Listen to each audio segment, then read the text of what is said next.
તો અયોધ્યા રામ મંદિર પ્રાણ પ્રતિષ્ઠાની તડામાર તૈયારીઓ કે જ્યાં ગ્રીનમેન વિરલ દેસાઈ કરશે 21,000 છોડનું વિતરણ. વિરલ દેસાઈ 21,000 સીતા અશોક વૃક્ષોનું વિતરણ કરવા હશે. તો સાથે પર્યાવરણ પ્રેમી વિરલ દેસાઈ ઓળખાય છે ગ્રીનમેન તરીકે. સુરતમાં સીતા અશોક વૃક્ષને લઈ લોકોમાં ભારે ઉત્સાહ છે અને સીતા અશોક વૃક્ષને કારણે નકારાત્મક ઉર્જા દૂર થાય છે. અશોક વૃક્ષો લંકાની અશોક વાટિકામાં રાખવામાં આવતા કે જ્યાં માતા સીતાને પણ રાખવામાં આવ્યા હતા અને સાથે અશોક વૃક્ષોને કારણે હકારાત્મક ઉર્જાનો સંચાર થાય છે. ત્યારે વિરલ દેસાઈએ કર્ણાટકથી 21,000 અશોકના છોડ મંગાવ્યા. સુરતમાં વિનામૂલ્યે અશોક વૃક્ષનું વિતરણ કરવાનું નક્કી કર્યું છે અને અશોક વૃક્ષનું વિતરણ કરી प्राण प्रतिष्ठा में પોતાનું યોગદાન આ યુવક આપશે. सबसे पहले तो मैं ये बोलूँगी कि ये इतना अच्छा स्टेप लिया है इन्होंने.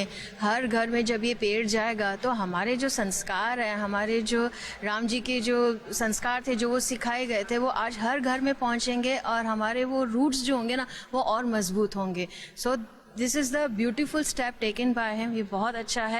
प्लस एज एन एनवायरमेंट जो बेनिफिट्स हैं तो वो हर घर तक जाएंगे, हर बच्चा समझेगा, हर घर में राम नाम होगा. આ એક વૃક્ષ લગાવવાથી અગર એમના ઘર આંગણા અથવા આપણા શહેર અથવા ગામડાઓમાં આ વૃક્ષ જો લાગે છે, જેનું રામાયણમાં પણ મહત્વ છે, તો આ વૃક્ષ જે હવે હમણાં દુર્લભ થઈ રહ્યું છે, તો આવનારા એમાં એ વધુને વધુ લોકો આની જાગૃતતા આવે, વધુને વધુ લોકો આની બેનિફિટ લે. એટલા માટે 21,000ની સંખ્યામાં અમે વિતરણ કરીએ છીએ.